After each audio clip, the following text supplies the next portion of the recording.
চলতি বছরের ২৪শে ফেব্রুয়ারিতে দুর্নীতি দমন কমিশনের একটি টিম চট্টগ্রাম বন সংরক্ষকের কার্যালয়ে অভিযান চালায়। ৩ ঘণ্টাব্যাপী জিজ্ঞাসাবাদ করা হয় ডক্টর মোল্লা রেজাউল করিমকে। জব্দ করা হয় গুরুত্বপূর্ণ নথিপত্র। গত ৯ জানুয়ারি একসঙ্গে ৭৭ জন বন কর্মকর্তাকে বদলি করা হয়।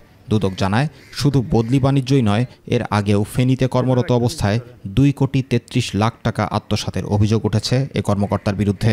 গত জানুয়ারি মাসের ৯ তারিখ একসাথে একই দিনে ৭৭ জন এখানকার কর্মচারী বদলি হয়েছে এবং আমাদের কাছে অভিযোগ ছিল প্রতিটা বদলির জন্য অনেক টাকা লেনদেন হয়েছে এবং ১০ কোটি টাকা কাছাকাছি। এ ধরনের বিতর্কিত ব্যক্তিকে স্বপদে রেখে নিরপেক্ষ তদন্ত সম্ভব নয় বলে মনে করেন বেসরকারি সংস্থা সেভ দ্য নেচারের চেয়ারম্যান।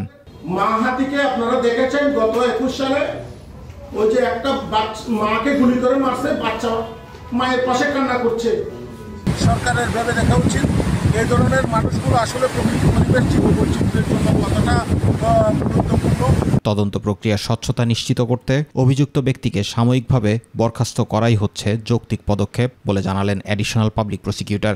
ওনাকে যদি না সরানো হয় পদ থেকে, তাহলে তো ওনার যে বিরুদ্ধে যে অভিযোগ আনা হয়েছে তদন্তটা ঠিকমতো করা যাবে না।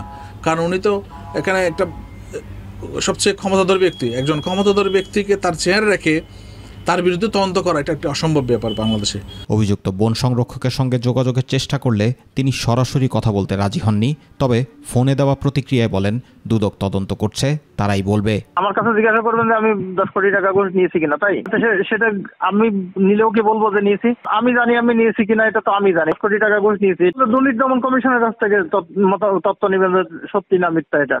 অভিযুক্ত বন সংরক্ষকের বিরুদ্ধে একাধিক অভিযোগে তদন্ত চললেও তার বিরুদ্ধে কার্যকর ব্যবস্থা না নেয়ায় বিভিন্ন মহলে প্রশ্ন উঠেছে।